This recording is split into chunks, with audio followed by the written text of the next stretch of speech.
इस वीडियो में अगस्त 2025 current affairs को रिवीजन करेंगे फास्ट में, जिसमें पहला टॉपिक है पहला बिम्स्टेक पारंपरिक संगीत महोत्सव 2025। तो पहला बिम्स्टेक पारंपरिक संगीत महोत्सव 2025 4 अगस्त 2025 को पहला बिम्स्टेक पारंपरिक संगीत महोत्सव 2025 भारत मंडपम नई दिल्ली में आयोजित किया गया। विदेश मंत्रालय तथा भारतीय संस्कृति संबंध परिषद ICCR द्वारा आयोजित इस महोत्सव का शीर्ष शब्द सूर था, 7 राष्ट्र एक राग था।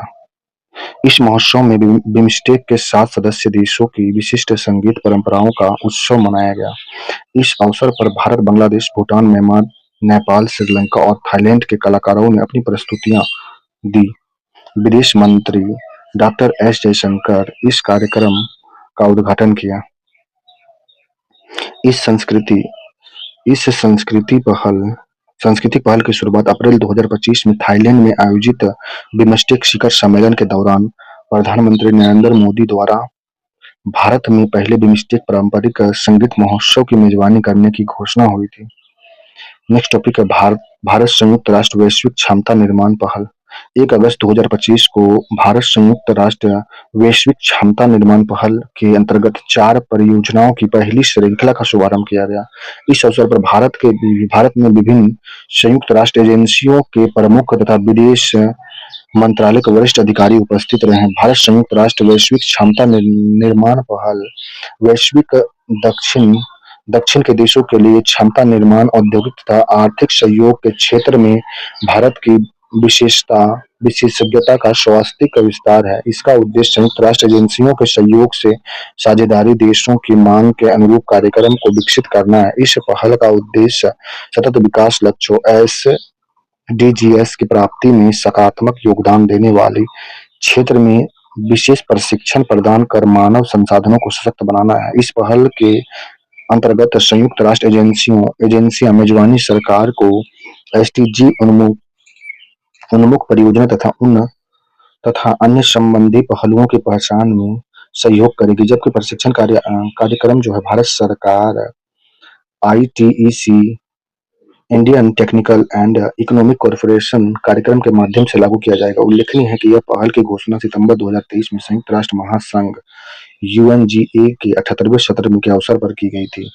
पहले चरण में कार्यान्वयन हेतु 4 परियोजना की पहचान की गई। पहला, विश्व खाद्य कार्यक्रम WEP के सहयोग से नेपाल में चावल सुदृढ़ीकरण एवं आपूर्ति श्रृंखला प्रबंधन। दूसरा, संयुक्त राष्ट्र विकास कार्यक्रम UNDP के सहयोग से जाम्बिया और लाओ PDR के लिए डिजिटल स्वास्थ्य मंच दिया गया। तीसरा था संयुक्त राष्ट्र जनसंख्या कोष UNFPA के सहयोग से बेलीज, बारबाडोस, सेंट किट्स एवं नेविस, सूरिनाम तथा त्रिनिदाद एवं टोबैगो में जनगणना की तैयारी किया गया। चौथा था यूनेस्को के सहयोग से दक्षिण सूडान के लिए व्यावसायिक प्रशिक्षण कार्यक्रम शुरू किया गया। नेक्स्ट टॉपिक है राष्ट्रीय भाला दिवस। 7 अगस्त 2025 को राष्ट्रीय भाला दिवस नेशनल जैवलिन डे मनाया गया। यह दिवस नीरज चोपड़ा की ऐतिहासिक उपलब्धि की स्मृति में मनाया जाता है, जिन्होंने 7 अगस्त 2021 को टोक्यो ओलंपिक 2020 में भाला फेंककर प्रतिस्पर्धा में भारत के लिए पहला ओलंपिक स्वर्ण पदक जीता था। 10 अगस्त 2021 को athlete foundation of India AFI द्वारा इस दिवस को प्रति वर्ष मनाने की घोषणा की गई थी। 10 अगस्त 2021 को भाला दिवस मनाने की घोषणा की गई थी 2021 को, और 7 अगस्त को मनाया जाता है। नेक्स्ट टॉपिक है राष्ट्रीय हथकरघा दिवस। 7 अगस्त 2025 को देश भर में 11वां राष्ट्रीय हथकरघा दिवस मनाया जाता है। 7 अगस्त को भाला दिवस और राष्ट्रीय हथकरघा दिवस मनाया जाता है। इस दिवस का उद्देश्य है हथकरघा उद्योग में महत्व तथा देश के सामाजिक एवं आर्थिक विकास में इसके योगदान के प्रति जागरूकता फैलाना है। गौरतलब है कि 7 अगस्त 1905 को कोलकाता के टाउन हॉल में आयोजित यह जनसभा में स्वदेशी आंदोलन को औपचारिक शुरुआत की थी। इसी आंदोलन की स्मृति में भारत सरकार ने वर्ष 2015 में राष्ट्रीय हथकरघा दिवस मनाने की घोषणा किया। 2015 से राष्ट्रीय हथकरघा दिवस मनाया जा रहा है और 2021 से ये 7 अगस्त को भाला दिवस मनाया जा रहा है। यह दिवस कुशल हाथों और रचनात्मक भावना का उत्सव है, जो भारतीय हथकरघा को एक कलातीत विरासत बनाते हैं। यह कार्यक्रम राष्ट्रपति द्रौपदी मुर्मू के मुख्य अतिथि के रूप में भाग लिया गया। नेक्स्ट टॉपिक है नरेंद्र मोदी की यूनाइटेड किंगडम की चौथी यात्रा। प्रधानमंत्री नरेंद्र मोदी 23 से 24 जुलाई 2025 का यूनाइटेड किंगडम की आधिकारिक यात्रा पर रहे। यह प्रधानमंत्री की यूनाइटेड किंगडम की चौथी यात्रा रही। इस यात्रा के दौरान प्रधानमंत्री ने ब्रिटेन के राजा चार्ल्स तृतीय से मुलाकात किया। उन्होंने ब्रिटेन के प्रधानमंत्री के साथ किंग स्टीमर के साथ भारत यूके द्विपक्षीय संबंधों में सब पहली सभी पहलुओं पर व्यापक चर्चा की है। Bharat UK vision 2035। 24 जुलाई 2025 को लंदन में आयोजित बैठक के दौरान भारत और यूनाइटेड किंगडम के प्रधानमंत्रियों ने एक भारत यूके विजन 35 का अनुमोदन किया। यह महत्वाकांक्षी और भविष्य केंद्रित समझौता दोनों देशों की पुनर्जीवित साझेदारी की पूर्ण क्षमता को उजागर करने तथा पारस्परिक विकास, समृद्धि और सुरक्षित एवं टिकाऊ विश्व के निर्माण के प्रति उनकी साझा प्रतिबद्धता को दर्शाता है। नेक्स्ट टॉपिक है खनिजों पर राष्ट्रीय सम्मेलन 2025। 7 से 8 अगस्त 2025 को महत्वपूर्ण खनिज पर राष्ट्रीय सम्मेलन 2025 से जबलपुर मध्य प्रदेश में आयोजित किया गया। इसका मुख्य विषय था महत्वपूर्ण खनिज अन्वेषण और दोहन। भारतीय भू वैज्ञानिक सर्वेक्षण जीआई अपने 175वें स्थापना वर्ष समारोह के उपलक्ष्य में इसका आयोजन किया।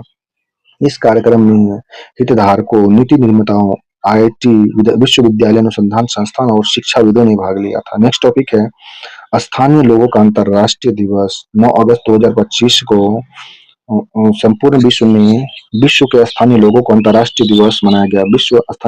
विश्व के स्थानीय लोगों का अंतर्राष्ट्रीय दिवस मनाया गया। यह वर्ष 2025 के इस दिवस का मुख्य थीम था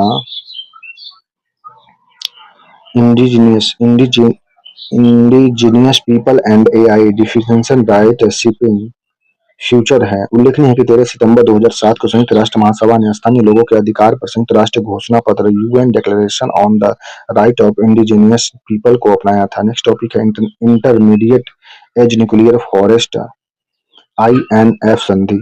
अगस्त 2025 को रूस ने इंटरमीडिएट रेंज न्यूक्लियर फोरेंज संधि से स्वयं को अलग कर दिया है।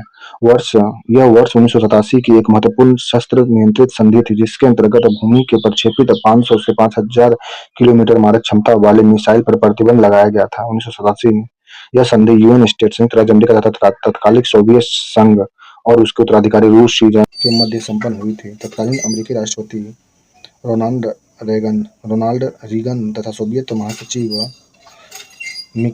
मिखाइल गोर्बाचेव ने 8 दिसंबर 1987 को यह संधि पर हस्ताक्षर किए थे। यह संधि उस समय की कमजोर पड़ गई थी जब अमेरिका ने वर्ष 2019 में इससे पृथक होने का निर्णय लिया था।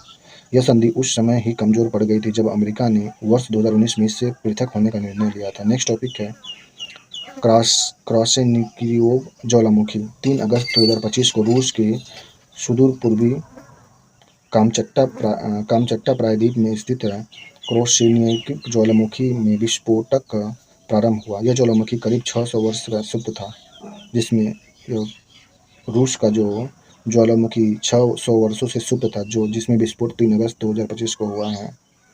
कामचट्का प्रायद्वीप में स्थित है यह क्रॉसेनिकियोव ज्वालामुखी है। नेक्स्ट टॉपिक है अन्नदाता सुखी भव पीएम किसान योजना। 2 अगस्त 2025 को आंध्र प्रदेश के मुख्यमंत्री एन चंद्रबाबू नायडू ने प्रकाशम जिले के दर्शी मंडल स्थित पूर्वी वीरेपामेल गांव में अन्नदाता सुखी भव पीएम किसान योजना की औपचारिक शुरुआत की है। नेक्स्ट टॉपिक है पहला खाद्य एवं शांति के लिए एमएस स्वामीनाथन पुरस्कार 2025। 7 अगस्त 2025 नाइजीरिया के वैज्ञानिक डॉक्टर एडेनले को पहला खाद्य एवं शांति के लिए एमएस स्वामीनाथन पुरस्कार 2025 प्रदान किया गया है।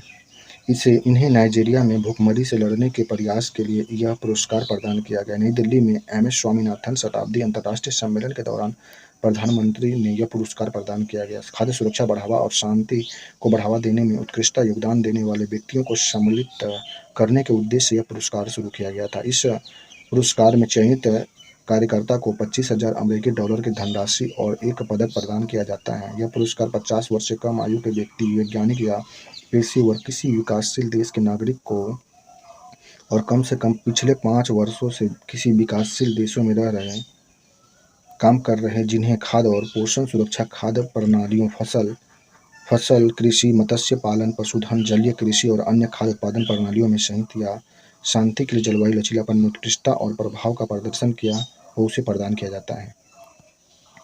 नेक्स्ट टॉपिक है देश की पहली फीफा टैलेंट अकादमी। 2 अगस्त 2025 को अखिल भारतीय फुटबॉल महासंघ और फीफा ने हैदराबाद तेलंगाना में लड़कियों के लिए देश की पहला फीफा टैलेंट अकादमी शुरू करने की साझेदारी की है। इसके लिए भारतीय फुटबॉल महासंघ ने तेलंगाना सरकार ने पहले तेलंगाना स्पोर्ट कन्वेंशन में ऐतिहासिक समझौता ज्ञापन पर हस्ताक्षर किए हैं। समझौता ज्ञापन हैदराबाद इंटरनेशनल कन्वेंशन सेंटर में हस्ताक्षरित हुआ था। इस अकादमी की स्थापना फीफा की टैलेंट डेवलपमेंट स्कीम (TDS) के अंतर्गत की जाएगी। यह अकादमी देश भर में चुनी गई प्रतिभावान खिलाड़ियों को उच्च स्तरीय प्रशिक्षण, शिक्षा, पोषण, चिकित्सा सुविधा और मानसिक स्वास्थ्य सेवा प्रदान करेगी। हैदराबाद के गाचीबोली स्टेडियम परिसर की अकादमी का आधार बना गया है, जहां हर वर्ष 30 लड़कियां U14 और 30 लड़कियां U16 की आवासीय सुविधा, गुणवत्तापूर्ण शिक्षा, चिकित्सक देखभाल, पोषण एवं मानसिक स्वास्थ्य से जुड़े सेवाएं प्रदान की जाएगी। नेक्स्ट टॉपिक है एशियाई विशालकाय कछुए। 2 अगस्त 2025 को मुख्य भूमि एशिया के सबसे बड़े कछुए, गंभीर रूप से लुप्तप्राय एशियाई विशालकाय कछुए को नागालैंड के पेरेनेर जिले के जेलियांग सामुदायिक रिजर्व में पुनः लाया गया है। चुमोकेदिया जिला के रंगपहाड़ स्थित नागालैंड प्राणी उद्यान में इन प्रजातियों के 10 कछुओं को एक सामूहिक कार्यक्रम के माध्यम से रिजर्व में छोड़ा गया है। यह कार्यक्रम नागालैंड वन विभाग और भारत कछुआ संरक्षण कार्यक्रम द्वारा आयोजित किया गया है। सबसे बड़ी संख्या में पाए जाने वाले कई एशियाई विशालकाय कछुए एक दशक से भी पहले नागालैंड से लगभग विलुप्त हो गए थे। राज्य वन विभाग के साथ दीर्घकालीन समझौते के बाद ITCP ने वर्ष 2018 में संरक्षण परियोजना शुरू की, जिसमें ज़्यादातर कछुए उन लोगों द्वारा प्रदान किए गए थे जो उन्हें पालतू जानवर के रूप में रखते थे। नेक्स्ट है जेलियांग समुदाय रिजर्व में छोड़े गए 10 कछुए वर्ष 2019 में 1 दर्जन से अधिक कछुए से पैदा हुए थे, जिनके साथ संरक्षण कार्यक्रम शुरू हुआ है। एशियाई विशालकाय कछुए, जिन्हें जंगलों के छोटे हाथी के रूप में जाना जाता है, जंगल की सतह को साफ रखने के अलावा बीज फैलाव और वन प्रजनन में मदद करते हैं। स्थानीय समुदाय के युवाओं को इस परियोजना में कछुआ संरक्षण के रूप में नियुक्त किया गया है। नेक्स्ट टॉपिक है राष्ट्रीय जलमार्ग 57। 2 अगस्त 2025 को कोलिपी नदी पर स्थित राष्ट्रीय जलमार्ग 57 का परिचालन पुनः शुरू किया गया है। इस अवसर पर मालवाहक पोत MV गिरी ने 300 मैट्रिक टन सीमेंट लेकर चंद्रपुर, कामरूप से हाटसिंगमारी दक्षिण सालमार तक यात्रा किया। वर्ष 2014 के बाद असम में पहला बार जलमार्ग से राज्य के भीतर माल ढुलाई शुरू हुई है। मालवाहक पोत MV गिरी ने मेसर्स स्टार सीमेंट से 300 टन सीमेंट को कोपिली नदी NW57 और ब्रह्मपुत्र नदी पर 300 किलोमीटर के मार्ग पर लगभग 12 से 14 घंटों की यात्रा अवधि में पहुंचा दिया गया है। असम में Brahmaputra NW2, Barack NW16, Dhansiri NW31 और कोपिला NW57 सहित कुल 1168 किलोमीटर के जलमार्ग अब चालू हो चुके हैं। नेक्स्ट टॉपिक है अग्निशोध। 4 अगस्त 2025 को सेना प्रमुख जनरल उपेंद्र द्विवेदी ने IIT मद्रास में अग्निशोध अनुसंधान प्रकोष्ठ का उद्घाटन किया। भारतीय सेना इस अनुसंधान प्रकोष्ठ की स्थापना IIT मद्रास परिसर में करने के लिए भारतीय प्रौद्योगिकी संस्थान IIT मद्रास के साथ सहभाग किया है। यह पहल भारतीय सेना में व्यापक परिवर्तन लाने वाले आधारभूत ढांचे का हिस्सा है, जो सेना प्रमुख द्वारा व्यक्त बदलाव के 5 स्तंभों द्वारा निर्देशित किए जाते हैं। अग्निशोध विशेष रूप से आधुनिकीकरण एवं प्रौद्योगिकी सम्मिश्रण के एक स्तंभ को आगे बढ़ाता है। भारतीय सेना के शिक्षण, अनुसंधान और वास्तविक समय परिचालन अनुप्रयोगों के साथ समेकित रूप से एकीकृत करने के प्रयास का प्रतिनिधित्व करती है। नेक्स्ट टॉपिक है पहला भारत न्यूजीलैंड रक्षा रणनीति वार्ता 2025। 5 अगस्त 2025 को पहला भारत न्यूजीलैंड रक्षा रणनीति वार्ता 25 नई दिल्ली में आयोजित किया गया। भारत के रक्षा मंत्रालय में संयुक्त सचिव अंतर्राष्ट्रीय सहयोग अमिताभ प्रसाद और न्यूजीलैंड के रक्षा मंत्री में अंतर्राष्ट्रीय शाखा की प्रमुख कैथलीन पीटर्स ने इस बैठक की सह अध्यक्षता की है। इसका उद्देश्य सुरक्षा परिक्षेप पर चर्चा करना और द्विपक्षीय सहयोग और मजबूत करना है। नेक्स्ट टॉपिक है 64वीं राष्ट्रीय कला प्रदर्शनी 2025। 5 अगस्त 2025 को 64वीं राष्ट्रीय कला प्रदर्शनी कार्य 2025 नई दिल्ली में आयोजित हुआ था। इसे इसे भारत के राष्ट्रीय कला अकादमी ललित कला अकादमी द्वारा आयोजित किया गया था, जिसे भारत के समृद्ध दृश्य विरासत और इसकी गतिशील समकालीन कला परिदृश्य का उत्सव मनाया गया। इस प्रतिष्ठित कार्यक्रम में केंद्र संस्कृति एवं पर्यटन मंत्री गजेंद्र सिंह शेखावत मुख्य अतिथि के रूप में उपस्थित रहे थे। ललित कला अकादमी के बारे में ललित कला अकादमी राष्ट्रीय कला अकादमी नई दिल्ली में स्थापना भारत सरकार द्वारा 5 अगस्त 1954 में को एक स्वायत्त निकाय के रूप में किया गया था। अकादमी को सोसाइटी पंजीकरण अधिनियम 1960 के तहत 1957 में संवैधानिक अधिकार दिया गया था। नेक्स्ट टॉपिक है एम.एस. स्वामीनाथन शताब्दी अंतर्राष्ट्रीय सम्मेलन 25। 7 से 9 अगस्त 2025 को एम.एस. स्वामीनाथन शताब्दी अंतर्राष्ट्रीय सम्मेलन 25 का आयोजन नई दिल्ली में किया गया। इस सम्मेलन का मुख्य विषय था every green revolution the pathway of bio happiness. Next topic है वर्ल्ड एयर ट्रांसपोर्ट स्टैटिस्टिक्स 2024। 4 अगस्त 2025 को अंतर्राष्ट्रीय हवाई परिवहन संघ IATA द्वारा जारी वर्ल्ड एयर ट्रांसपोर्ट स्टैटिस्टिक्स 2024 के अनुसार भारत दुनिया का 5वां सबसे बड़ा विमानन बाजार बन गया है। भारत ने इस सूची में जापान को पीछे छोड़ा, जिसे 205 मिलियन यात्रियों के साथ 18.6% वार्षिक वृद्धि दर्ज किया गया है। विमान रिपोर्ट में घरेलू और अंतर्राष्ट्रीय दोनों यात्राएं को शामिल किया गया। वर्ष 2024 में भारत में लगभग 211 मिलियन मतलब 21.5 करोड़ यात्रियों ने हवाई यात्रा की थी। इस दौरान मुंबई दिल्ली भारत का सबसे व्यस्त रूट के हवाई अड्डे रहे थे। वर्ष 2024 में भारत में हवाई यात्रा करने वाले की संख्या वर्ष 2023 की तुलना में 11% से अधिक बढ़ गई है। 2024 में 2023 की तुलना में 11% बढ़ा है। अमेरिका 876 मिलियन यात्रियों के साथ विश्व का सबसे बड़ा विमानन बाजार रहा है। चीन दूसरा 741 मिलियन यात्रियों के साथ दूसरा स्थान हासिल किया है। ब्रिटेन तीसरे स्थान पर है 261 मिलियन यात्रियों के साथ। स्पेन 241 मिलियन यात्रियों के साथ चौथे स्थान पर है।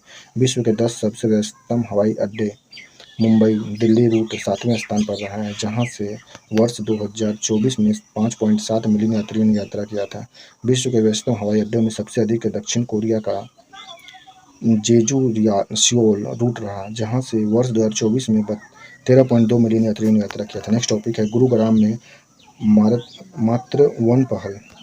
2 अगस्त 2025 को केंद्रीय पर्यावरण वन एवं जलवायु परिवर्तन मंत्री भूपेंद्र यादव और केंद्रीय आवास एवं शहरी कार्य मंत्री मनोहर लाल ने भारत सरकार के एक पेड़ मां के नाम कार्यक्रम के अंतर्गत गुरुग्राम में मात्र वन पहल का औपचारिक शुभारंभ किया। अध्यक्षता में की गई। यह कार्यक्रम गुरुग्राम में हरियाणा वन विभाग द्वारा वन उत्सव 2025 के अंतर्गत आयोजित किया जाएगा। मात्र वन पहल एक थीम आधारित शहरी वन आवरण है, जो प्रकृति से प्रेरित हरित प्रयास के माध्यम से पीढ़ियों को स्वच्छ वातावरण प्रदान करने के लिए समर्पित है। मात्र वन गुरुग्राम फरीदाबाद रोड के किनारे अरावली पर्वतीय क्षेत्र में 750 एकड़ क्षेत्र में विकसित किया जाएगा। मात्र वन में छोटी काबुली कीकर को हटाकर बरगद, पीपल, गुल्लर, बेल पत्र, इमली, पिलखन, नीम, बांस, फूल औषधि पौधे लगाए जाएंगे। साथ ही मात्र वन में नक्षत्र वाटिका, राशि वाटिका, कैक्टस गार्डन व बटरफ्लाई पार्क भी विकसित किए जाएंगे। नेक्स्ट टॉपिक है देवदासी विधेयक। 7 अगस्त 2025 को कर्नाटक मंत्रिमंडल ने कर्नाटक देवदासी प्रतिषेध निषेध राहत एवं पुनर्वास विधेयक 2025 को मंजूरी प्रदान किया गया है। इस विधेयक का उद्देश्य सशक्तिकरण के माध्यम से उत्पीड़न देवदासी महिलाओं को सभी प्रकार के शोषण से और उनके बच्चों को सामाजिक वर्जनों से मुक्त करना है। यह विधेयक कर्नाटक देवदासी समर्पण पर प्रतिबंध है अधिनियम 1982 तथा कर्नाटक देवदासी समर्पण पर प्रतिबंध संशोधन अधिनियम 2009 को निरस्त करेगा। यह विधेयक न केवल प्रथा पर रोक लगाने पर केंद्रित है, बल्कि पीड़ित महिलाओं और उनके बच्चों के पुनर्वास व सशक्तिकरण पर जोर दिया है। विधेयक के तहत देवदासी महिलाओं के बच्चों को सरकारी दस्तावेज जैसे पासपोर्ट, आधार, पैन, ड्राइविंग लाइसेंस आदि में पिता का नाम लिखना अनिवार्य नहीं होगा। वे अपने नाम, उपनाम या मां का नाम दर्ज कर सकते हैं। इसके अलावा ज़रूरत पड़ने पर पिता की पहचान के लिए डीएनए परीक्षण का विकल्प भी प्रदान किया गया है। नेक्स्ट टॉपिक है गैलीली सागर। 4 अगस्त 2025 को इजराइल जल मंत्रालय ने पुष्टि की कि गैलीली सागर का पानी तैराकी के लिए पूरी तरह सुरक्षित है, भले ही हाल में इनका रंग चमकीला रंग दिखाई दे रहा हो। मंत्रालय ने आश्वस्त किया कि यह पिगमेंट अविषैला नॉन टॉक्सिक है और पेशेवर परीक्षणों में पुष्टि हुई कि लाल रंग का पानी तैराकों के लिए कोई खतरा नहीं है। गैलीली सागर में हरे शैवाल बैक्टेरियोकस ब्रूनरी के कारण पानी अचानक लाल रंग में बदल गया था। बैक्टेरियोकस ब्रूनरी नामक हरे शैवाल ने लाल रंग के प्राकृतिक पिगमेंट का निर्माण किया। यह शैवाल सूरज की रोशनी में इस रंग को पैदा करती है जिससे पानी का रंग लाल दिखने लगा है। यह शैवाल पानी में मौजूद पोषक तत्वों जैसे नाइट्रोजन और फास्फोरस की मदद से तेजी से बढ़ता है। जैसे जैसे वह बढ़ता है, इसका लाल रंगीन पिगमेंट पानी की सतह पर जमा होकर झील को रंगीन कर देता है। गैलीली सागर उत्तरी इजराइल के एक मीठे पानी का झील है। यह 13 मील लंबी और अपने सबसे चौड़े बिंदु पर लगभग 8 मील चौड़ी है। यह झील समुद्री तल से 640 फीट नीचे है, लगभग 15,000 फीट ऊंचाई पहाड़ों से घिरा हुआ है। इसकी अधिकतम गहराई जो 150 फीट है। जॉर्डन नदी उत्तरी से इसे पानी देता है। जॉर्डन नदी उत्तर से इसे पानी मिलता है, फिर यह दक्षिण में मृत सागर तक जाता है। झील के आसपास का क्षेत्र पेड़ों, घास के मैदान और उपजाऊ मिट्टी का स्वर्ग है। झील में मछलियां भी भरमार पाई जाती है। नेक्स्ट टॉपिक है हेप्टाप्लेरम अस्सामिकम। असम के दीमा, हसाओ और पश्चिम कार्बी आंगलोंग जिलों में वैज्ञानिक ने एक दुर्लभ और नई पादप प्रजाति की खोज की है जिसे हेप्टाप्लेरम या असमिया नाम दिया गया है। जुलाई 2025 में फेडस रेप्टोनियम में प्रकाशित यह खोज पूर्वोत्तर भारत की जैव विविधता की कहानी में एक नया अध्याय जोड़ती है, जो पहले से ही अपनी समृद्ध और अनूठी वनस्पतियों के लिए प्रसिद्ध था। कोपेली नदी बेसिन में गहन क्षेत्र सर्वेक्षण के दौरान इस प्रजाति को देखा गया था, जहां शोधकर्ताओं ने नदी के किनारे एक विशाल शिलाखंड से चिपके हुए लगभग 10 प्रजातियों के समूह मिले हैं। नेक्स्ट टॉपिक है विश्व स्कूल टीम चैंपियनशिप 2025 शतरंज प्रतियोगिता। 2 से 7 अगस्त 2025 तक विश्व स्कूल टीम चैंपियनशिप 2025 शतरंज प्रतियोगिता वाशिंगटन डीसी अमेरिका में आयोजित हुआ। 8 रोमांचक राउंड के बाद वर्जीनिया में आयोजित 2025 वर्ल्ड स्कूल्स टीम चैंपियनशिप का 7 अगस्त को यह समापन हुआ। एपिस्कोपल हाई स्कूल के सुंदर कैंपस में आयोजित इस प्रतियोगिता में दुनिया भर के सबसे प्रतिभाशाली युवा शतरंज खिलाड़ियों ने हिस्सा लिया। भारत के वेलाम्बकमल एमएचएस स्कूल ने शानदार प्रदर्शन करते हुए सभी 8 मैच जीतकर स्वर्ण पदक हासिल किया है। वेमाचल एमएच स्कूल चेन्नई के मेगास्पोर इलाके में स्थित है। वर्तमान में विश्व चैंपियनशिप गुकेश डोमाराजू और प्रज्ञानंदन वैशाली, रमेश बाबू लियोन, लीकोक मेडंको जैसे कई अन्य शीर्ष खिलाड़ी इसी स्कूल से पढ़ाई किए हैं। स्कूल का नाम है वेलम्बम एमएचएस स्कूल, चेन्नई के मेगाम्पेयर इलाका में स्थित है। कजाकिस्तान के national school of physics and mathematics ने रजत पदक जीता है। कजाकिस्तान का national school of physics and mathematics ने रजत पदक जीता था। अमेरिका के द हायर स्कूल ने तीसरा स्थान हासिल किया। नेक्स्ट टॉपिक है कैंसर, एआई एवं technology challenge catch grant programme. 8 अगस्त 2025 को India AI depend business divide (IBD) ने नेशनल कैंसर ग्रेड (NCG) के सहयोग से cancer AI technology challenge grant programme की शुरुआत किया है।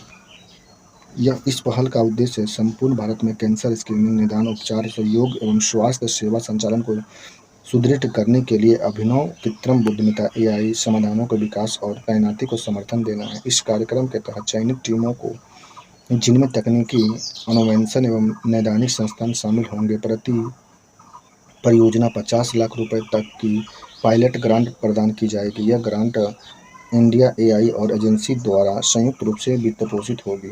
कार्यक्रम के तहत नेशनल कैंसर ग्रिड अस्पताल नेटवर्क में एआई समाधानों के पायलट तैनाती को प्रोत्साहन मिलेगा और सफलता परियोजना को 1 करोड़ रुपए तक की आंतरिक स्केल अप ग्रांट भी दी जा सकती है ताकि उन्हें राष्ट्रीय स्तर पर लागू किया जा सके।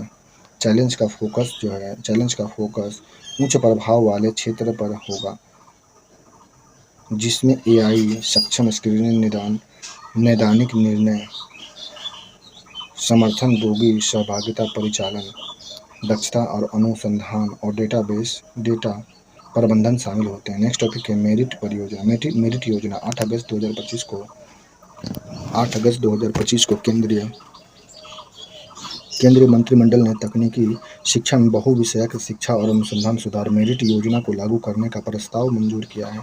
इस योजना के अंतर्गत 175 इंजीनियरिंग संस्थान और 100 पॉलिटेक्निक सहित कुल 275 तकनीकी संस्थान में गुणवत्ता, समानता एवं सुशासन में सुधार किए जाएंगे। योजना का उद्देश्य राष्ट्रीय शिक्षा नीति 2020 (NEP 2020) के हस्तक्षेपों को लागू करते हुए सभी राज्यों के केंद्रशासित प्रदेश में तकनीकी शिक्षा को सुदृढ़ करना है। यह एक केंद्रीय क्षेत्र की योजना है जिसके लिए 2025-26 में 2029-30 की अवधि में कुल 4200 करोड़ रुपए का प्रावधान है। इसमें से 2100 करोड़ रुपए का ऋण विश्व बैंक से बाहरी सहायता के रूप में प्राप्त होगा। नेक्स्ट टॉपिक है सिम्बेक्स 2025। 28 जुलाई से 1 अगस्त 2025 के मध्य भारत सिंगापुर समुद्री द्विपक्षीय अभ्यास सिम्बेक्स 2025 के 32वें संस्करण का आयोजन सिंगापुर में किया गया। इस वर्ष के अभ्यास में आरएसएस सिंगापुर चोंगी नौसैनिक अड्डे पर तटीय चरण और उसके बाद दक्षिण चीन सागर के दक्षिण छोर पर समुद्री चरण शामिल हुए। इस वर्ष यह सम्मेलन जो है सिम्बेक्स जो है इसे वर्ष 1994 में प्रारंभ किया गया था। नेक्स्ट टॉपिक है जिम लेवेल 7 अगस्त 2025 को अमेरिका अंतरिक्ष यात्री और अपोलो 17 चंद्र मिशन के कमांडर जिम लेवेल का निधन हुआ है। वह 97 वर्ष के थे, जिन्होंने वर्ष 1970 में अपोलो 13 को सुरक्षित रूप से पृथ्वी पर वापस लाया था। जिम लेवेल एजेंसी के पहले दशक में नासा के सबसे अधिक यात्रा करने वाले अंतरिक्ष यात्रियों में से एक थे। उन्होंने 4 बार जेमिनी 7, जेमिनी 12, अपोलो 8 और अपोलो 13 उड़ान भरी थी। वो चंद्रमा पर 2 बार जाने वाले पहले व्यक्ति थे। जिम लेवेल 97 वर्ष 7 अगस्त 2025 को निधन हो गया है, लेकिन वास्तव में चंद्रमा पर कभी नहीं उतरे थे। जिम लेवेल चंद्रमा पर 2 बार जाने वाले व्यक्ति थे, लेकिन चंद्रमा पर नहीं उतरे थे।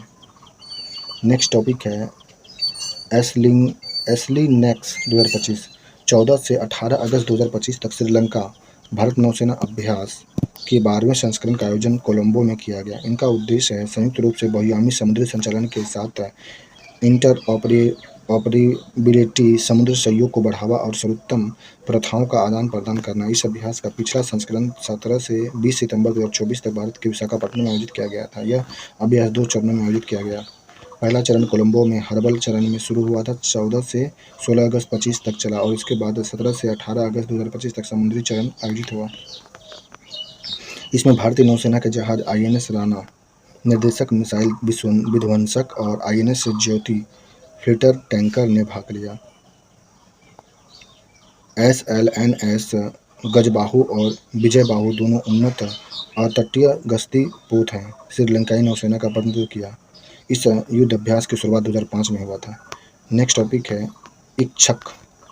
14 अगस्त 2025 को 4 सर्वेक्षण पोत बड़े श्रेणी के जहाज में तीसरा युद्धपोत इच्छक भारतीय नौसेना को सौंपा गया है। इसका निर्माण गार्डन रिच शिप बिल्डयार्ड और इंजीनियरिंग GRSI कोलकाता द्वारा किया गया है। यह जहाज का उद्देश्य बंदरगाहों और उसके पहुंच मार्गों का पूर्ण पैमाना पर तटीय और गहरे पानी में हाइड्रोलिफ्टिंग सर्वेक्षण करना है, साथ ही नौवहन चैनलों को और मार्ग पर निर्धारित करना है। ये जहाज रक्षा और नागरिक उपयोग के लिए समुद्र विज्ञान और भूवैज्ञानिक डेटा भी एकत्रित करते हैं। इस श्रेणी के पहले जहाज INS संधायक को 3 फरवरी 2024 को, दूसरे जहाज INS निर्देशक को 18 सितंबर 2024 को कमीशन किया गया है। नेक्स्ट टॉपिक है भारतीय जल यात्री। 5 से 6 अगस्त 2025 को 2 भारतीय जल यात्रियों ने अटलांटिक महासागर में 4025 मीटर और 5002 मीटर की गहराई तक समुद्र में सफलतापूर्वक अभियान चलाया। 2 भारतीय अटलांटिक महासागर में 4025 मीटर और 5002 मीटर की गहराई तक समुद्र में सफलतापूर्वक अभियान चलाया। यह पहली बार है जब भारत ने ऐसा उपलब्धि हासिल किया है। भारतीय जल यात्री राजू रमेश, वरिष्ठ वैज्ञानिक और कमांडर जंतीदर पाल सिंह सेवानिवृत्त हैं। वे लगभग 7 घंटे की कुल अवधि के लिए पहला गोता शुरू किया था। 7 घंटे के लिए। नेक्स्ट टॉपिक है पशु स्टेम सेल। केंद्रीय विज्ञान एवं प्रौद्योगिकी राज्य मंत्री, स्वतंत्र प्रभार वैज्ञानिक, पृथ्वी विज्ञानी प्रधानमंत्री कार्यालय में राज्य मंत्री, कार्मिक लोक शिकायत और पेंशन, परमाणु परियोजना पर अंतरिक्ष विभाग के राज्य मंत्री डॉक्टर जितेंद्र सिंह ने हैदराबाद स्थित राष्ट्रीय पशु जैव प्रौद्योगिकी संस्थान NIAB में देश के पहले अत्याधुनिक पशु स्टेम सेल बायो बैंक और पशु स्टेम सेल प्रयोगशाला का उद्घाटन किया है। नेक्स्ट टॉपिक है रुद्राशास्त्र। अगस्त 2025 में भारतीय रेलवे ने देश की अब तक की सबसे बड़ी लंबी मालगाड़ी रुद्रशास्त्र का सफल संचालन किया है।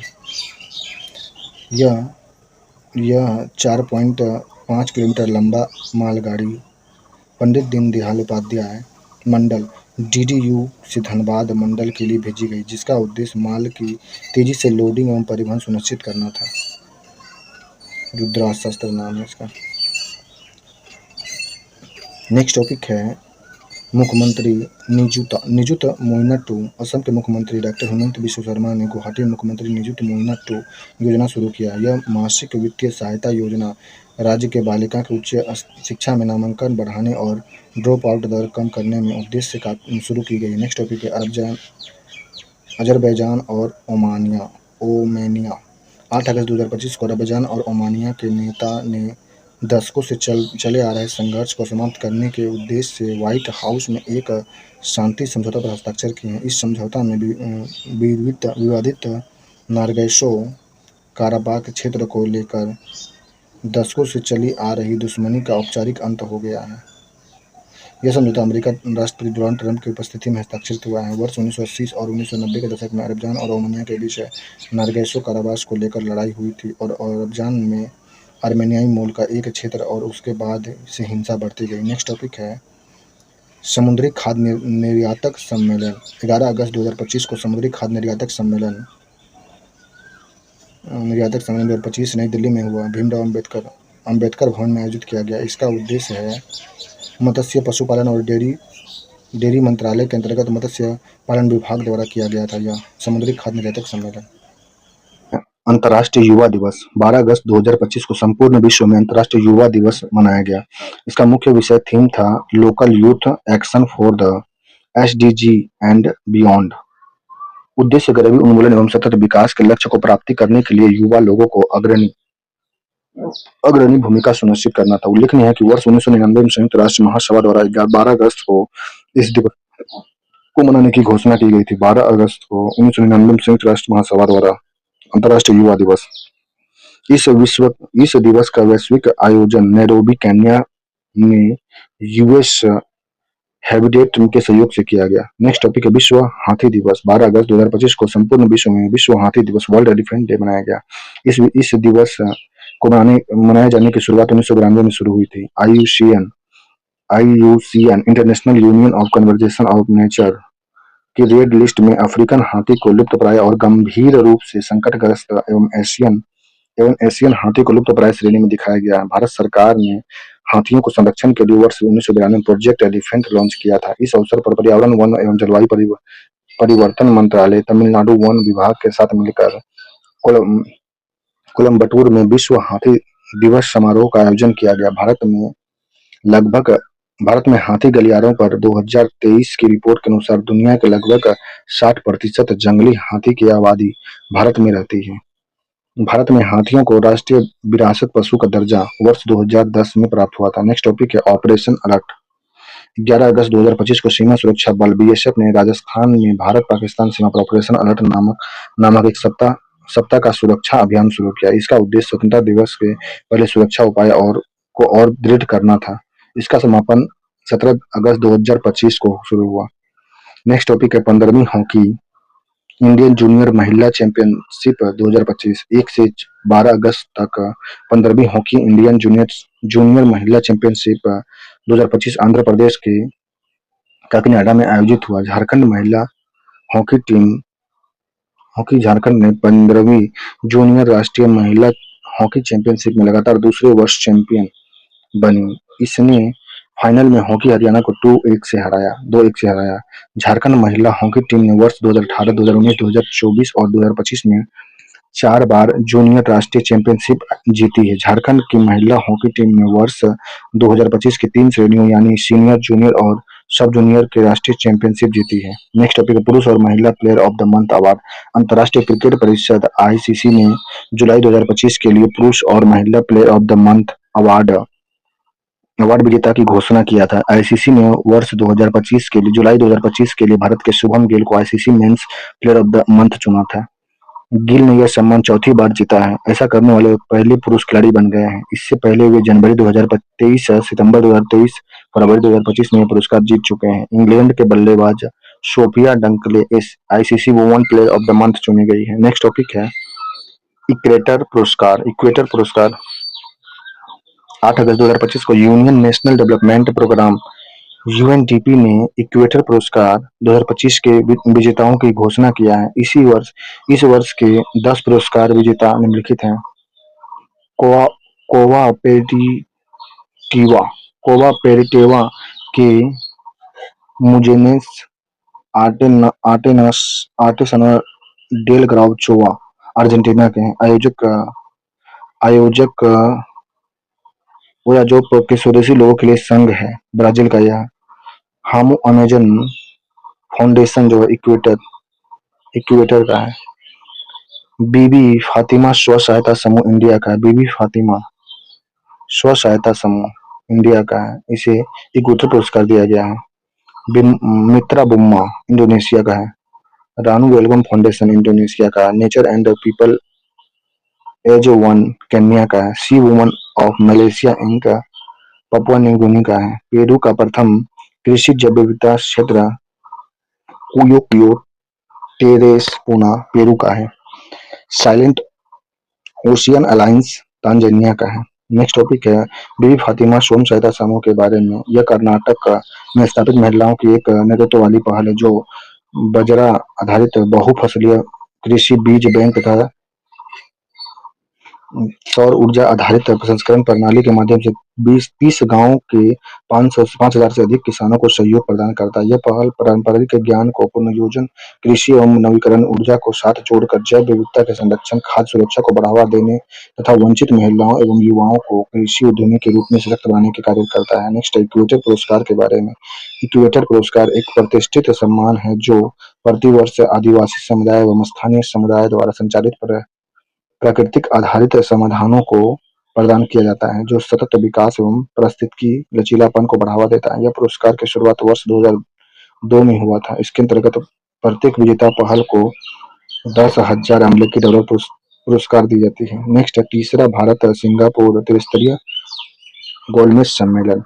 13 अगस्त 2025 को तीसरा भारत सिंगापुर मंत्री स्तरीय गोलमेज सम्मेलन 2025 नई दिल्ली में आयोजित किया गया। भारत की ओर से इस बैठक में वित्त एवं कॉर्पोरेट मामले के मंत्री निर्मला सीतारमण, विदेश मंत्री जयशंकर, वाणिज्य उद्योग मंत्री पीयूष गोयल, रेल सूचना एवं प्रसारण, इलेक्ट्रॉनिक सूचना प्रौद्योगिकी मंत्री अश्विनी वैष्णव ने भाग लिया था। वहीं सिंगापुर की ओर से उप प्रधानमंत्री एवं व्यापार उद्योग मंत्री गांग किम योंग, राष्ट्रीय सुरक्षा समन्वय मंत्री एवं गृह मंत्री के शनमुगन, विदेश मंत्री डॉक्टर विजयन बालकृष्णन, डिजिटल विकास एवं सूचना मंत्री जोसेफ टियो, जनशक्ति मंत्री डॉक्टर सैन सी लॉन्ग तथा कार्यवाहक परिवहन मंत्री जेफरी शियो ने भाग लिया था। भारत और सिंगापुर एक व्यापार राजनीतिक साझेदारी साझा करते हैं। उल्लेखनीय है कि यह सम्मेलन भारत सिंगापुर सहयोग के लिए एक नया एजेंडा निर्धारित करने हेतु प्रशिष्ट तंत्र है। इसका उद्घाटन जो है बैठक सितंबर 2022 में नई दिल्ली में आयोजित किया गया था, जबकि दूसरा बैठक 2024 सिंगापुर में आयोजित किया गया था। नेक्स्ट टॉपिक है एशियाई मुक्केबाजी चैंपियनशिप। 1 से 12 अगस्त 2025 को अंडर 19 और अंडर 22 एशियाई मुक्केबाजी चैंपियनशिप 25 का आयोजन थाईलैंड के बैंकॉक में किया गया। इस प्रतियोगिता के दोनों दोनों आयु वर्ग में 20-20 भारतीय मुक्केबाजों ने भाग लिया था। इस प्रतियोगिता में भारत की टीम ने दोनों आयु वर्ग में कुल 27 पदक जीते हैं। भारत ने अंडर 19 वर्ग में अपना अभियान 14 पदक के साथ खत्म किया था। भारतीय मुक्केबाजों ने 3 स्वर्ण पदक, 7 रजत और 4 कांस्य पदक जीते हैं। पदक तालिका में उज्बेकिस्तान भारत के बाद दूसरा स्थान हासिल किया है। नेक्स्ट टॉपिक है ड्रोन आधारित क्लाउड सीडिंग तकनीक। 12 अगस्त 2025 को राजस्थान के सूखा प्रभावित क्षेत्र जल उपलब्धता बढ़ाने और रामगढ़ झील को पुनर्जीवित करने के उद्देश्य से जयपुर में ड्रोन के माध्यम से कृत्रिम वर्षा संचालित करने की पायलट परियोजना शुरू किया गया। यह भारत की पहली ऐसी परियोजना है जिसमें ड्रोन आधारित क्लाउड सीडिंग तकनीक की आर्टिफिशियल इंटेलिजेंस एआई के साथ जोड़ा गया था। यह पायलट प्रोजेक्ट राजस्थान सरकार और भारत अमेरिका की तकनीक कंपनी जैक्सन एआई के सहयोग से संचालित किया गया था। नेक्स्ट टॉपिक है वित्तीय समावेशन सूचकांक एफआई इंडेक्स। जुलाई 2025 में भारतीय रिजर्व बैंक ने मार्च 2025 को खत्म होने से पहले पहले वर्ष के लिए वित्त समावेशन सूचकांक एफआई इंडेक्स जारी किया है। यह सूचकांक 97 संकेतक पर आधारित होते हैं जो वित्तीय समावेशन में प्रगति का आकलन करते हैं, जो मुख्य रूप से वित्तीय सेवाओं को उपलब्धता, पहुंच में आसानी, इस्तेमाल, आसान वितरण और सेवाओं की कमी, वित्तीय साक्षरता और उपभोक्ता संरक्षण के प्रति संवेदनशील होते हैं। सूचकांक में 0 से 100 तक के पैमाने पर होता है, जहां 0 कोई वित्तीय समावेशन नहीं दर्शाता और 100 पूर्ण वित्तीय समावेशन को सूचित करता है। इसके अतिरिक्त मार्च 2025 के लिए वित्तीय समावेशन सूचकांक का मूल्य 67 है, जबकि मार्च 24 में 64.2 था। इसके अतिरिक्त 2021 में इसमें 24.3% की बढ़ोतरी हुई है, जो देश के बढ़ते डिजिटल और वित्तीय इंफ्रास्ट्रक्चर में सभी नागरिकों को शामिल करने के सरकार के नियंत्रण समर्पण को प्रदर्शित करता है। संयुक्त राष्ट्र के सदस्यों द्वारा अपनाए गए सतत लक्ष्यों 2030 एजेंडा की वित्तीय समावेशन 7 लक्ष्यों को प्राप्ति के लिए प्रमुख कारक बताया गया है। विश्व बैंक ने भी वित्तीय समावेशन के लिए को विकास का एक महत्वपूर्ण अंग माना है और दुनिया भर के लोगों ने वित्तीय सेवाओं के इस्तेमाल पर नजर रखने के लिए ग्लोबल फिनिक्स डेटाबेस प्रकाशित करता है। ग्लोबल फिनिक्स 2025 ने यह बात पर प्रकाश डाला कि भारत में खासा स्वामित्व 2011 से लेकर अब तक 89% तक पहुंच गया, जो देश के सक्रिय खाते वाले वयस्कों की हिस्सेदारी बढ़ने की प्रगति है। नेक्स्ट टॉपिक है राष्ट्रीय सम्मेलन मापिकी। अगस्त 2025 में राष्ट्रीय सम्मेलन मापिकी 25 का आयोजन नई दिल्ली में किया गया। इसका आयोजन CSIR राष्ट्रीय भौतिक प्रयोगशाला नई दिल्ली में किया गया। सम्मेलन का विषय थीम था सभी समय के लिए माप, सभी के लिए मापन। नेक्स्ट टॉपिक है जलवायु और लिंग नीति संवाद। अगस्त 2025 में जलवायु और लिंग नीति संवाद 2025 काठमांडू नेपाल में आयोजित किया गया था। नेक्स्ट टॉपिक अनुसंधान एवं विकास सुगमता। 12 से 13 अगस्त 2025 को नीति आयोग द्वारा अनुसंधान और विकास सुगमता पर 5वीं परामर्श बैठक 2025 अहमदाबाद के साइंस सिटी में आयोजित किया गया। नेक्स्ट टॉपिक है विभाजन विवश स्मृति दिवस। 14 अगस्त 2025 को देश भर में विभाजन विवश स्मृति दिवस मनाया गया। इसका उद्देश्य देश की वर्तमान और आने वाली पीढ़ियों को देश के विभाजन के दौरान उत्पन्न संकट के बारे में जागरूक करना था। उल्लेखनीय है कि केंद्र सरकार ने वर्ष 2021 में इस दिवस को मनाने की घोषणा किया था। विभाजन दिवस का दिवस 2021 से शुरू किया गया। नेक्स्ट टॉपिक है युवा बौद्ध विद्वानों का तीसरा अंतर्राष्ट्रीय सम्मेलन। अगस्त 2025 में युवा बौद्ध विद्वानों का तीसरा अंतर्राष्ट्रीय सम्मेलन नई दिल्ली में आयोजित किया गया। इस सम्मेलन का मुख्य विषय था शिक्षा, अनुसंधान, स्वास्थ्य सेवा और कल्याण में बुद्ध धर्म का सार संक्षिप्त करने में युवाओं की भूमिका को मजबूत करने के लिए अपने प्रयासों के तहत आयोजन अंतर्राष्ट्रीय बौद्ध परिसंघ IBC द्वारा किया गया। संस्कृति मंत्रालय, भारत सरकार और डॉक्टर अंबेडकर अंतर्राष्ट्रीय केंद्र इस सम्मेलन का हिस्सा थे। नेक्स्ट टॉपिक है फेथ कॉन्क्लेव 2025। अगस्त 2025 को पर्यटन से संबंधित फेथ कॉन्क्लेव 2025 नई दिल्ली में आयोजित किया गया। इस दिवस का मुख्य विषय था इनक्रेडिबल टूरिज्म इनविजिबल इंडिया। विदेश मंत्री डॉक्टर जयशंकर ने इस कॉन्क्लेव में भाग लिया था। नेक्स्ट टॉपिक है waterways to wonder unlocking cruise tourism सम्मेलन 2025। अगस्त 2025 को वाटरवेज टू अनक्लॉकिंग टूरिज्म सम्मेलन 2025 मुंबई में आयोजित किया गया। इसका आयोजन मुंबई पोर्ट ट्रस्ट, भारतीय अंतर्देशीय जल प्राधिकरण IWI और भारतीय बंदरगाह संघ के सहयोग से किया गया। यह कार्यक्रम का उद्देश्य भारत में क्रूज पर्यटक की संभावनाओं को पता लगाना और विकास के लिए नीतिगत पहल, बेहतर विधियों और नीतियों का चर्चा करना है। नेक्स्ट टॉपिक है अंतर्राष्ट्रीय प्रयोगशाला। अगस्त 2025 को अरुणाचल प्रदेश के शिक्षा मंत्री पोंग दोरजे सोना ने शियोमी जिले के सुदूर मेचका में एक अत्याधुनिक अंतरिक्ष प्रयोगशाला का उद्घाटन किया। भारतीय अंतरिक्ष अनुसंधान संगठन इसरो और मुस्कान फाउंडेशन के सहयोग से मेचुका सरकारी उच्च स्तर माध्यमिक विद्यालय में एक अत्याधुनिक अंतरिक्ष प्रयोगशाला स्थापित की गई है। इस प्रयोगशाला का नाम शिक्षा मंत्री परसंग दोरजे सोना के पिता पासंग वांगचुक सोना के नाम पर पासुंग वांगचुक सोना इसरो स्पेस लेबोरेटरी पर रखा गया है, जो जीवन भर शिक्षा के परिवर्तनशील शक्ति के समर्थक रहे थे। इसका उद्देश्य छात्रों को स्पेस साइंस और टेक्नोलॉजी में व्यवहारिक अनुभव प्रदान करना, ताकि उन्हें वैज्ञानिक सोच, नवाचार और अनुसंधान संबंधी रुचि को वृद्धि हो सके। नेक्स्ट टॉपिक है खेलो इंडिया वाटर स्पोर्ट्स 25। 14 अगस्त 2025 को खेलो इंडिया वाटर स्पोर्ट 2025 का शुभंकर और लोगों का श्रीनगर में अनावरण किया गया। जम्मू कश्मीर के युवा सेवाएं और खेल मंत्री श्री सतीश शर्मा तथा जादीवल से विधायक तनवीर सादिक ने शुभंकर और लोगों को अनावरण किया। इस महोत्सव का शुभंकर हिमालय किंगफिशर था। यह साहस, प्रकृति और प्रतिस्पर्धा की भावना को दर्शाता है। इसके नारंगी और नीले रंग ऊर्जा, शांति और कश्मीर की सुंदरता का प्रतीक है। यह केवल एक प्रतीक नहीं बल्कि पर्यावरण, मित्र खेलों, पर्यटक और युवाओं की भागीदारी को बढ़ावा देने वाला राजदूत है। लोगों में डल झील पर चलती हुई शिकारों को दिखाया गया है। इसके चारों ओर बर्फ के ढकी पर्वत श्रृंखला और देवदार वृक्ष दर्शाए गए हैं।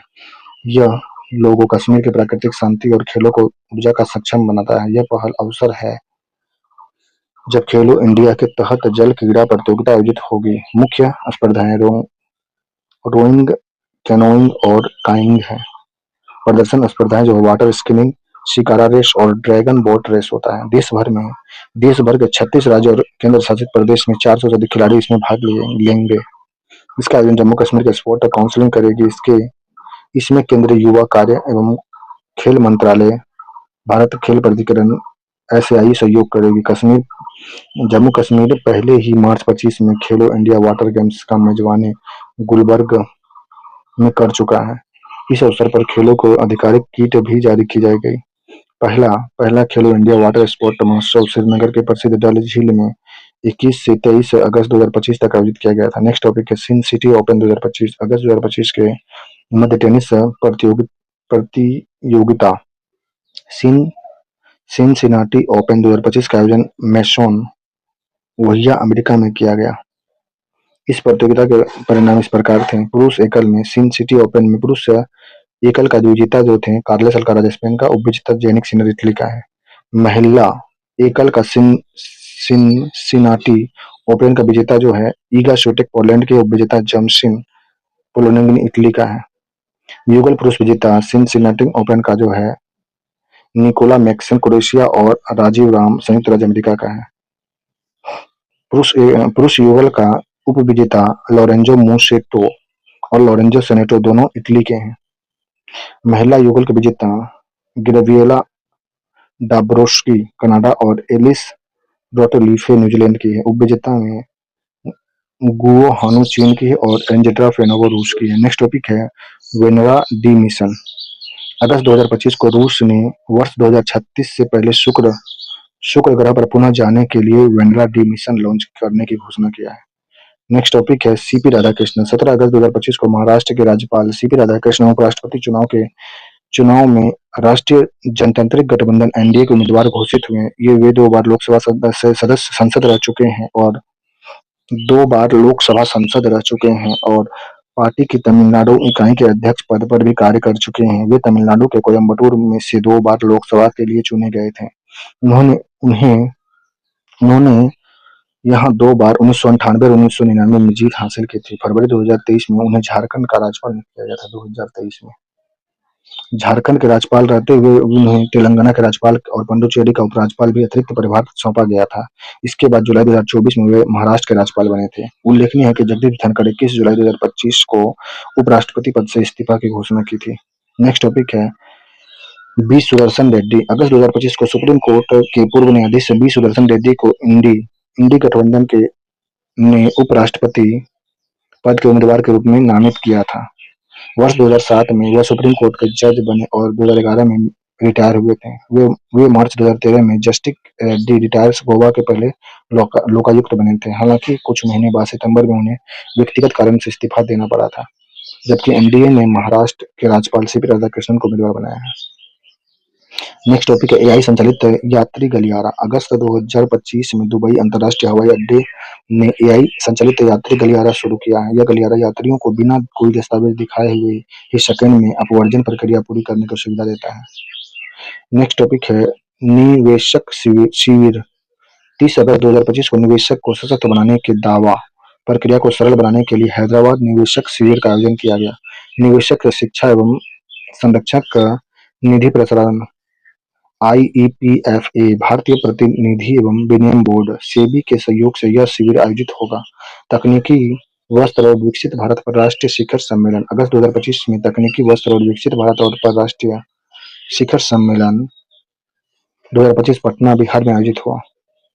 इस कार्यक्रम के दौरान उद्योग निकाय, सरकारी विभाग, स्टार्टअप, शोधकर्ता और अन्य हितधारकों द्वारा विभिन्न क्षेत्रों में सिंथेटिक रेशों की भूमि पर चर्चा की गई। केंद्रीय कपड़ा मंत्री गिरिराज सिंह, केंद्रीय कपड़ा राज्य मंत्री पवित्रा मार्गेंटा और बिहार के ग्रामीण विकास मंत्री श्रवण कुमार ने भी कार्यक्रम का संबोधन किया। नेक्स्ट टॉपिक 10वां विश्व रोबोट सम्मेलन।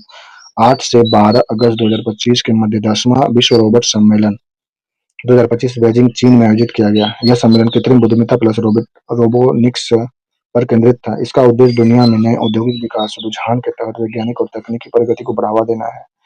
इस सम्मेलन का आयोजन वर्ष 2015 से किया जा रहा है। नेक्स्ट टॉपिक है दूसरा राष्ट्रीय अंतरिक्ष दिवस। 23 अगस्त 2025 को देश भर में दूसरा राष्ट्रीय अंतरिक्ष दिवस नेशनल स्पेस डे मनाया गया। 23 अगस्त 2025 को दूसरा मनाया गया। इस वर्ष दिवस का थीम था आर्यभट्ट के गगनयान, प्राचीन ज्ञान के अनंत संभावनाओं तक। आर्यभट्ट से गगनयान, प्राचीन ज्ञान से अनंत संभावनाओं तक दूसरा राष्ट्रीय अंतरिक्ष दिवस का थीम था 23 अगस्त 2025 को।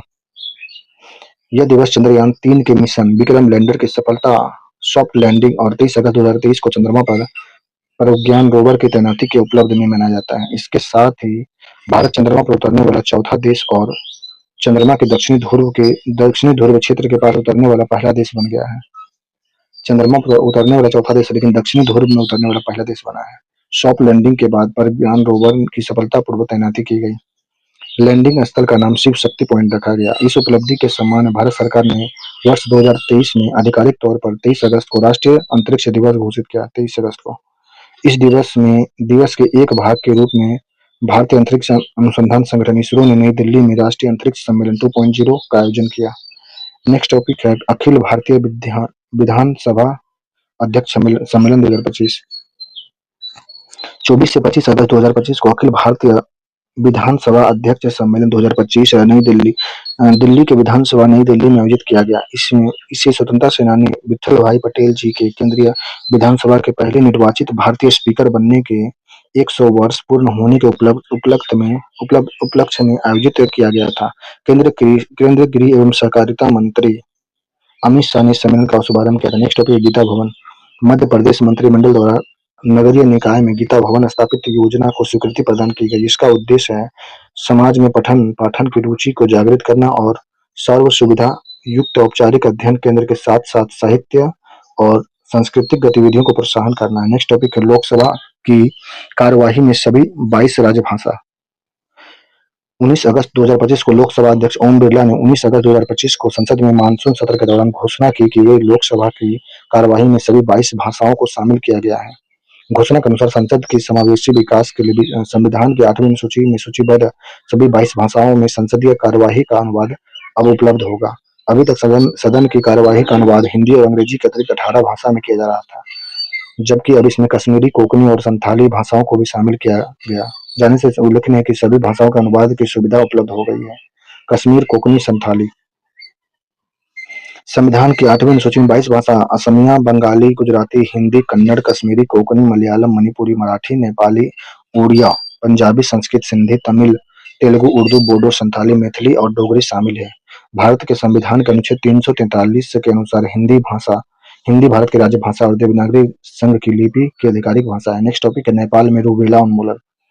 विश्व स्वास्थ्य संगठन WHO ने घोषणा किया कि नेपाल में रूबेला को सार्वजनिक स्वास्थ्य समस्या के रूप में समाप्त कर दिया गया। रूबेला गर्भवती महिलाओं के लिए विशेष रूप से खतरनाक है क्योंकि इसमें गर्भपात, मृत शिशु जन्म या जन्म गंभीर जन्म दोष हो सकता है। नेपाल दक्षिण पूर्व एशिया क्षेत्र का छठा देश है जिसने रूबेला उन्मूलन समाप्त कर दिया है। रूबेला एक संक्रमण वायरस रोग है, बच्चों में सामान्य दिखने वाला लेकिन गर्भवती महिलाओं और शिशुओं के लिए गंभीर खतरा। रूबेला को जर्मन खसरा भी कहा जाता है। यह विषाणु वायरस से होने वाला एक खतरनाक संक्रमण होता है। जन्मजात रूबेला जो सिंड्रोम है हृदय, नेत्र और श्रवण संबंधी दोष उत्पन्न करता है। नेक्स्ट टॉपिक है एक बगिया माँ के नाम। मध्य प्रदेश के मुख्यमंत्री डॉक्टर मोहन यादव ने एक बगिया माँ के नाम परियोजना शुरू किया है। मध्य प्रदेश में एक बगिया माँ के नाम परियोजना अंतर्गत फलदार पौधारोपण का कार्य किया जाएगा। नेक्स्ट टॉपिक है प्रोजेक्ट आरोहण। भारतीय राष्ट्रीय राजमार्ग प्राधिकरण NHAI ने वर्टिस इंफ्रास्ट्रक्चर ट्रस्ट के सहयोग से टोल प्लाजा कर्मचारियों के बच्चे को शैक्षणिक आकांक्षाओं को पूर्ण करने के लिए प्रोजेक्ट आरोहण शुरुआत किया है। इस प्रोजेक्ट का उद्देश्य आर्थिक रूप से कमजोर वर्ग, EWS, अनुसूचित जाति, जनजाति, अन्य पिछड़ा वर्ग तथा अल्पसंख्यक समुदाय के विद्यार्थियों को समान गुणवत्ता पूर्ण शिक्षा उपलब्ध कराना, निम्न आय वाले परिवार की बेटियों और पहली पीढ़ी के शिक्षार्थी को अवसर प्रदान करना, वित्तीय बाधाओं को दूर कर सामाजिक आर्थिक असमानता को कम करना है। नेक्स्ट टॉपिक है विश्वकर्मा युवा उद्यमी योजना। राजस्थान मंत्रिमंडल द्वारा विश्वकर्मा युवा उद्यमी योजना की शुरुआत की मंजूरी दी गई है। इस योजना का उद्देश्य युवाओं को स्वावलंबन बनने की रोजगार के नए अवसर उपलब्ध कराना। नेक्स्ट टॉपिक है अंडर 20 विश्व कुश्ती चैंपियनशिप 2025। अगस्त 2025 के अंडर 20 कुश्ती चैंपियनशिप 2025 बुल्गारिया के सोमोकोव में आयोजित की गई। इस प्रतियोगिता में भारत के कुल 9 पदक, 2 स्वर्ण, 4 रजत और 3 कांस्य पदक जीते हैं। नेक्स्ट टॉपिक है विश्व युवा तीरंदाजी चैंपियनशिप 2025 है। अगस्त 2025 में विश्व युवा तीरंदाजी चैंपियनशिप 2025 का आयोजन कनाडा के विट्रीपेग में किया गया। यह विश्व तीरंदाजी द्वारा आयोजित विश्व तीरंदाजी युवा चैंपियनशिप का 18वां संस्करण था। दक्षिण कोरिया कुल 17 पदक जीतकर पदक तालिका में शीर्ष पर रहा। इस प्रतियोगिता में भारत ने 4 स्वर्ण, 2 रजत और 2 कांस्य सहित कुल 8 पदक जीतकर पदक तालिका में दूसरा स्थान हासिल किया। अगली विश्व तीरंदाजी चैंपियनशिप का तुर्की में अंतालिया में आयोजित होगा। 2025 का जो था यह हुआ था कनाडा में, और अगला जो होगा 2027 में तुर्की में होगा, तुर्की अल्तानिया में होगा। नेक्स्ट विश्व तीरंदाजी युवा चैंपियनशिप का आयोजन प्रत्येक वर्ष 2 वर्ष में विश्व तीरंदाजी वर्ल्ड आर्चरी द्वारा आयोजित किया जाता है। इस प्रतियोगिता की शुरुआत 1991 में किया गया था। विश्व तीरंदाजी खेल का अंतर्राष्ट्रीय शाखी निकाय है। इसका मुख्यालय लुसाने स्विट्जरलैंड में स्थित है। नेक्स्ट टॉपिक है अंतर्राष्ट्रीय बिग कैट अलायंस। 13 अगस्त 2025 को नेपाल फ्रेमवर्क समझौता पर हस्ताक्षर करके आधिकारिक तौर पर अंतर्राष्ट्रीय बिग कैट अलायंस में शामिल हुआ। नेपाल के भौगोलिक पश्चिम में बाघ, हिम तेंदुआ और सामान्य तेंदुआ जैसी महत्वपूर्ण प्रजातियां पाई जाती है। ऐसे में ICBI ने नेपाल की भागीदारी में इन प्रजातियों के संरक्षण के लिए बहुपक्षीय सहयोग को नई दिशा मिलेगी। नेपाल ने वर्ष 2022 तक अपनी बाघ आबादी का लगभग 3 गुना 355 करने में सफलता प्राप्त किया। अब तक की नवीनतम जनगणना के अनुसार वर्ष 2009 में मात्र 121 था। नेक्स्ट टॉपिक अंतर्राष्ट्रीय बिग कैट अलायंस के बारे में। 9 अप्रैल 2023 को अंतर्राष्ट्रीय बिग कैट अलायंस शुभारंभ कर्नाटक के मैसूर में प्रधानमंत्री नरेंद्र मोदी द्वारा प्रोजेक्ट टाइगर की 50वीं वर्षगांठ के अवसर पर किया गया था। 29 फरवरी 2024 को भारत सरकार की कैबिनेट ने IBCA की स्थापना को मंजूरी दिया। इसका मुख्यालय भारत में। IBCA की नोडल एजेंसी अंतर्राष्ट्रीय बाघ संरक्षण प्राधिकरण NTCA है। इसका उद्देश्य 7 प्रमुख बिग कैट प्रजातियों बाघ, शेर, तेंदुआ, हिम तेंदुआ, चीता, जगुआर और पेंगुआ का संरक्षण सुनिश्चित करना है। Next topic rocket starfish. अगस्त 2025 में स्पेस एक्स ने दुनिया के सबसे ताकतवर रॉकेट स्टारफिश को सफलतापूर्वक लॉन्च किया है। यह उड़ान अमेरिका के टेक्सास राज्य में स्थित स्पेस एक्स के स्टार बेस साइट से लॉन्च किया गया था। स्टार स्टार रॉकेट स्टारफिश जो है यह स्पेस एक्स के द्वारा 2025 में दुनिया के सबसे ताकतवर रॉकेट स्टारफिश के सफलतापूर्वक लॉन्च किया। यह उड़ान अमेरिका के टेक्सास राज्य में स्थित स्पेस एक्स के स्टार बेस से लॉन्च हुआ था। तो नेक्स्ट टॉपिक है पहला खेलो इंडिया वाटर स्पोर्ट फेस्टिवल 2025। 21 से 23 अगस्त 2025 के मध्य पहला खेलो India water sport festival Jammu Kashmir में आयोजित किया गया था। नेक्स्ट टॉपिक है इसमें 21 से 23 अगस्त के बीच में पहले खेलो इंडिया वाटर स्पोर्ट फेस्टिवल का शुभारंभ हिमालय किंगफिशर था। इसका आयोजन जम्मू कश्मीर खेल परिषद द्वारा केंद्रीय युवा मामले के मंत्रालय के सहयोग से किया गया। खेलो इंडिया वाटर स्पोर्ट फेस्टिवल 2025 में जीते गए सभी 24 स्वर्ण पदक जिसमें नौकायन में 10 पदक शामिल थे, ओलंपिक प्रतिस्पर्धा के थे।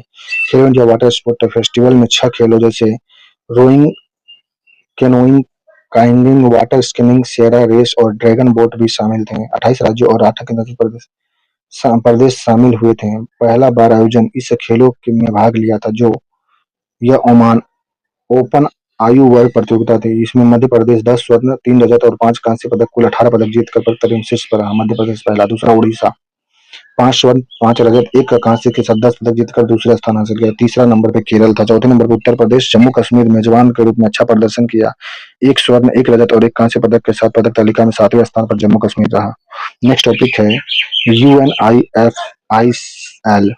29 अगस्त 2025 को संयुक्त राष्ट्र सुरक्षा परिषद के लेबनान में शांति अभियान को समाप्त करने का निर्णय लिया गया है। संयुक्त राष्ट्र सुरक्षा परिषद ने लेबनान में संयुक्त राष्ट्र अंतरिम बल UNIFIL को 2 साल के लिए बंद करने के लिए मतदान किया था, जो दक्षिण लेबनान में शांति बनाए रखने के लिए संघर्ष कर रहा है, जहां इजराइल का हिजबुल्लाह से टकराव है और कमजोर लेबनानी सेना बीच में फंसी हुई है। लेबनान में संयुक्त राष्ट्र अंतरिम बल UNIFIL की स्थापना 1978 में हुई थी। UNIFIL में वर्तमान में 10,800 शांति सैनिक हैं, जिसमें भारत के 903 सैनिक शामिल हैं। नेक्स्ट टॉपिक है बायोफेंच इंडिया। 30 अगस्त से 1 सितंबर 2025 के मध्य 17वां बायोफेंच इंडिया का आयोजन किया गया। बायोफेट इंडिया का 2025 में बायोफेक इंडिया जो है बायोफेच इंडिया 2025 से ग्रेटर नोएडा स्थित India expo centre and mart में शामिल किया गया। यह देश का सबसे बड़ा जैविक व्यापार मेला था।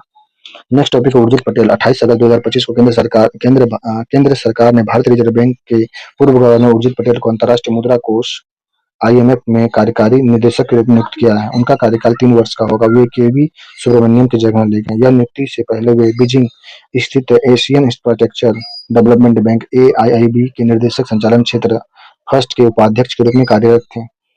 वह वर्ष 2016 में रघुराजन के बाद RBI के 24वें गवर्नर थे। नेक्स्ट टॉपिक है भारत का पहला बाधा रहित टोल प्लाजा। 30 अगस्त 2025 को भारतीय राजमार्ग संबंध लिमिटेड IHMCL ने ICICI बैंक के साथ यह समझौता पर हस्ताक्षर किया कि जिसके अंतर्गत गुजरात के चौयारसी शुल्क प्लाजा NH48 को भारत का पहला बाधा रहित टोल प्लाजा बनाया गया है।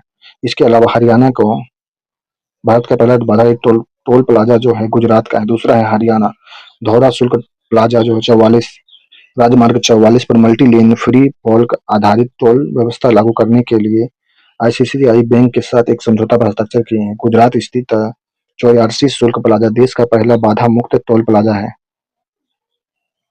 गुजरात स्थित चौयारसी शुल्क प्लाजा देश का पहला बाधा युक्त टोल प्लाजा है। नेक्स्ट है स्टेक फेल के माध्यम से इलेक्ट्रॉनिक लेन देन को एक अधिक सुगम तथा पारदर्शी बनाना इसका मुख्य उद्देश्य है। इस प्रणाली को चालू वित्त वर्ष में लगभग 25 राष्ट्रीय राजमार्गों पर लागू करने की योजना थी। Multi lane free flow MLFF एक तकनीक है जिसमें वाहनों को टोल प्लाजा पर रुकने की आवश्यकता नहीं होती है। Multi lane free flow MLFF एक ऐसी तकनीक है जिसमें वाहनों को टोल प्लाजा पर रुकने की आवश्यकता नहीं होती है। यह टोल प्लाजा पर वाहनों को बिना रुके निर्बाध टोल संग्रह को सक्षम बनाता है, जिसमें भीड़-भाड़ और यात्रा समय कम होता है, जिससे ईंधन ईंधन दक्षता में वृद्धि होती है और उत्सर्जन में कमी आता है। मल्टी लेन फ्री फ्लो के कार्यान्वयन से टोल राजस्व संग्रह में सुधार और देश भर में एक अधिक स्मार्ट, तेज और कुशल राष्ट्रीय राजमार्ग नेटवर्क बनाने में मदद मिलता है। नेक्स्ट टॉपिक है रेमन मैग्सेसे पुरस्कार। 31 अगस्त 2025 को 67वें रेमन मैग्सेसे पुरस्कार की घोषणा की गई। इस वर्ष यह पुरस्कार 3 व्यक्तियों को संगठन को प्रदान किया गया। 31 अगस्त को दिया गया रेमन मैग्सेसे पुरस्कार। पुरस्कार विजेता के नाम इस प्रकार हैं। Foundation to educate girls globally Bharat को दिया गया। पुरस्कार विजेता का नाम इस प्रकार है। Foundation to educate girls globally Bharat को शाहनी अली को मालदीव का मैग्सेसे पुरस्कार दिया गया है। रेमन मैग्सेसे पुरस्कार जो है भारत का जो है फाउंडेशन टू एजुकेट गर्ल ग्लोबी को दिया गया है और मालदीव का शाहनी अली को दिया गया। तीसरा है फेली फ्लेवियानो एंटोनो एल विलासुआ फिलीपींस का था। मालदीव और भारत तीन को दिया है। रेमन मैग्सेसे पुरस्कार दिया गया। Foundation to educate girl foundation to educate girl globally के बारे में जो कथन यहाँ दिया गया है, यह भारत के ग्रामीण और शैक्षिक रूप से वंचित क्षेत्रों में लड़कियों की शिक्षा और समुदाय और सरकारी संसाधन जुटाने हेतु संपर्क एवं भारतीय गैर लाभकारी संगठन है। यह भारत के ग्रामीण फाउंडेशन टू एजुकेट गर्ल ग्लोबी जो है यह भारत के ग्रामीण और शैक्षिक रूप से वंचित क्षेत्रों में लड़कियों की शिक्षा के लिए सामुदायिक और सरकारी संसाधन जुटाने हेतु समर्पित एक भारतीय गैर लाभकारी संगठन है। एजुकेट गर्ल के नाम से प्रसिद्ध एक फाउंडेशन यह प्रतिष्ठित पुरस्कार प्राप्त करने वाला भारत का पहला संगठन बना है। राजस्थान में स्थापित इस फाउंडेशन की स्थापना 2007 में सफीना हुसैन ने किया था। सफीना हुसैन राजस्थान में फाउंडेशन जो है फाउंडेशन टू एजुकेट गर्ल ग्लोबी का स्थापना 2007 में किया था। इस प्रकार अगस्त 2025 के सभी करंट अफेयर्स को खत्म कर दिया, रिवीजन किए हैं। 81 टॉपिक को रिवीजन किए हैं इसमें।